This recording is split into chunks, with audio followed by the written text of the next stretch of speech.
I'm Jenna Donovan, and I'm going to be talking to you guys about the heart today. And it's a subject matter that's very near and dear to my heart. Thanks guys. So I'm going to ask you some true or false questions about the heart just to get us started off. So is it true or false that the heart weighs between 20 and 35 ounces? True. False.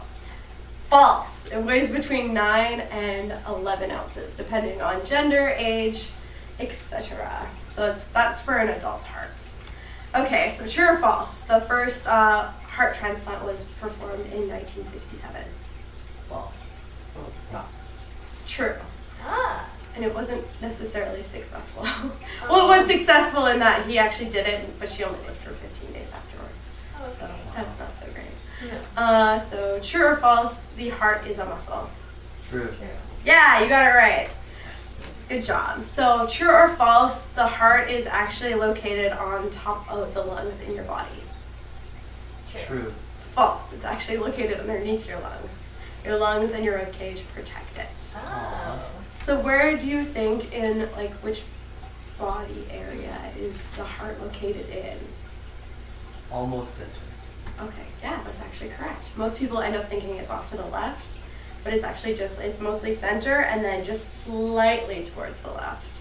So it makes your left lung a little bit smaller than your right one. Ah. And it is located in your thoracic cavity. So your thoracic cavity is this portion here, and it houses your heart and all the veins and stuff like that, as well as all the organs for the respiratory system, so your lungs and your trachea.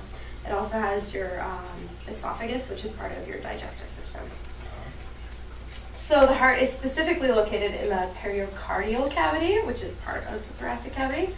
It is near the anterior chest wall, directly posterior to the sternum. So it's closer to this side, and it is behind the sternum. So that's why when they do open heart surgery, they have to bust open your sternum first. So here we have the pericardial cavity, and you can see it has the heart in there. And then it shows over on this side, it has the lungs, which is the pleural cavities. So the lungs are on top of the heart. All right, so what do you think is the most, why is the heart so important? It's blood to your whole body. Yeah, there you go. And what does blood carry to your body? Oxygen. Oxygen, you're right, yeah. So it pumps blood, which carries oxygen to the entire body, and without that, we wouldn't live. So here's a fun fact for you. Did you know that it only takes 2 minutes for one red blood cell to circulate your entire body, from your brain to your toes? I didn't know. Yeah, there you go. Learn something new every day. So we're going to talk about the structure of the heart. And I put a stereotypical heart here because it's used for a symbol for love, and this is not actually what it looks like. It's actually about the size of your fist and kind of that structure. So some important structures of the heart are the superior and inferior vena cava, the right atrium, the right ventricle, the left ventricle, the left atrium, the pulmonary arteries, and the pulmonary veins, and your aorta. And so we're going to go into more detail in a little bit. So this is just what the heart actually looks like. So you have, Oh wow. yeah, it's a lot more complicated than a heart like this. So we have the superior and inferior vena cava, the atrium, the ventricles, and then the aorta. So we're going to start off with the superior and inferior vena cavas. So these are the structures that bring the deoxygenated blood from your body back into your heart. So the superior brings all the blood from your upper body, so superior, upper, and then inferior brings all from all the lower body. So it brings all this deoxygenated blood into your heart, and it dumps it in the right atrium. So this is where the right atrium is where all the deoxygenated blood is dumped first, and then there's an electrical current that causes the tricuspid valve to open up, and then it goes into your right ventricle. So the blood is moved into the ventricle, and when it's full, it moves into the next step, so it can be oxygenated. So where do you think it has to be oxygenated? Your lungs. Your lungs, yes, where you have all your oxygen. So it moves to the lungs through the pulmonary artery. So So it goes from the superior vena cava, the inferior vena cava, into the right atrium, down to the right ventricle, and out the pulmonary artery into your lungs. Yay, oxygen! So an easy way to differentiate arteries and veins is arteries take blood away from the heart while veins bring it back. Okay. Yeah. So the pulmonary vein then brings the oxygen-rich blood back into your heart, and it brings it to the left atrium. So in the left atrium, all this blood coming from this now oxygen-rich blood is dumped in there, and then through that, the tricuspid valve, or the bicuspid valve opens up and dumps it into the left ventricle.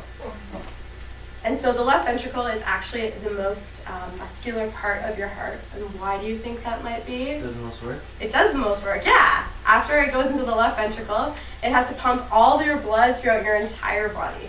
And where does it go to pump all the blood through your body? Your lungs. Your aorta. Nice, Yay. good guess though. So this is a picture of your aorta, and it's kind of complicated in this photo, but it branches off, so there's different parts of your aorta that go to your upper body, and then there's different parts of your aorta that go to your lower body to bring the blood. Whoop. Oh no. Where are we? Here we go. So this is just another diagram of the heart. So just to give you a visual of what we went through. So the superior vena cava and the inferior vena cava bring what into your heart? Oxygenated. Deoxygenated blood. Deoxygenated. And where do they dump it? Nice. The right atrium. Right atrium. And then the right ventricle. So the right atrium and the right ventricle have the deoxygenated blood in it. And then that moves over to the pulmonary artery. And where does the pulmonary artery take that deoxygenated blood? Your lungs. To your lungs to be Yay. oxygenated. So then the pulmonary veins bring it back. It goes into your left atrium and your left ventricle. And then where does it go from there? Aorta. Yeah, and it goes through your entire body. And the one blood cell goes into your entire body in about 2 minutes, which is crazy. Your heart works really, really fast. So we talked about it before. So what is the heart made of? Muscle. Muscle. And so just like any other muscle, you have to work it, and you can make it stronger, and you can also weaken it. So you have to be careful. All right. So the heart wall is actually made up of 3 different layers. So we have the pericardium, which is the external surface of the heart, the myocardium, which is the middle part of the heart, myo, middle, you can kind of remember it that way, and then the endocardium is the inner tissues of the heart. So they're all muscle, so they're all myocytes, which is muscular tissue. Talked about that. So here's a diagram of the heart muscle. So here is the pericardium, and the myocardium, which is the muscle layer, which you can see is really, really thick. And then the endocardium, which is the inner, it looks kind of tubular in that photo. So what do you think are a couple ways we can assess heart function? How do we tell how somebody's doing? Heart rates. Heart rates, yes, exactly. So if you're doing a resting heart rate, you get the person to sit on a chair with their feet flat on the ground. Yes, just like that. And then you find either their radial pulse or their carotid, yes, artery. And so you take their pulse for 15 seconds. So, and you start at 0. So 1, 2, 3, 4, 5, 6, 7, 8, 9. So that was, I had 9 beats in 15 seconds, and then you multiply that by 4, which would give us, who's good at math? 9 times 4? Yeah, 36. 36. So my heart rate's actually very low, surprisingly, which is probably a good thing.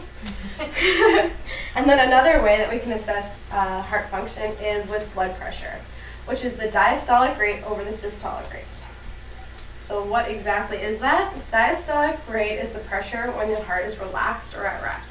So when those chambers are filling up with blood, they're not doing much. They're just letting the blood fill up.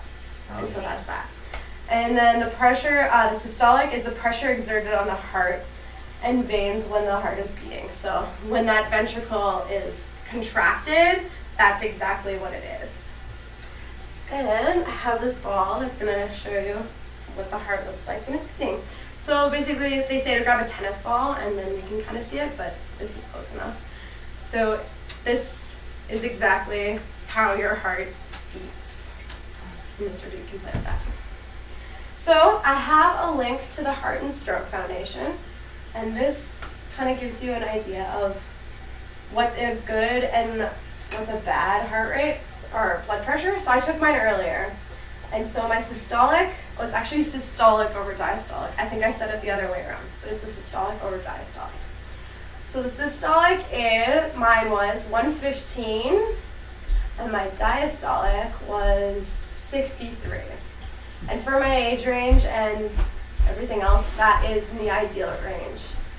So it shows you here that there's a low range, a high normal, high.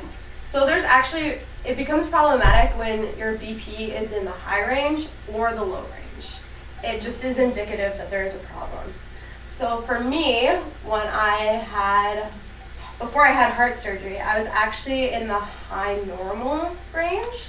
So they could just tell that there was something wrong, something off, just because my heart wasn't working properly. It was throwing that BP up.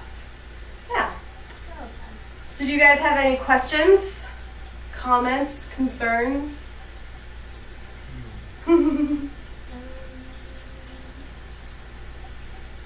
Trying to think of this. So yours was in The high normal range. so that's the yellow there? The yellow, yeah, exactly. So it's just For both of them? Yes. Oh, okay. So- systolic and Too diastolic. fast, too slow, or? I was beating too fast. Oh. Yeah, So it was exactly. working too hard. then? Yeah, exactly. Exactly. Because my problem was that my descending aorta that we talked about earlier was too narrowed. It went from 19 millimeters down to 7 millimeters back up to 18. Oh, wow. So it was just like, it was working way too hard to try to push it through that, Yeah.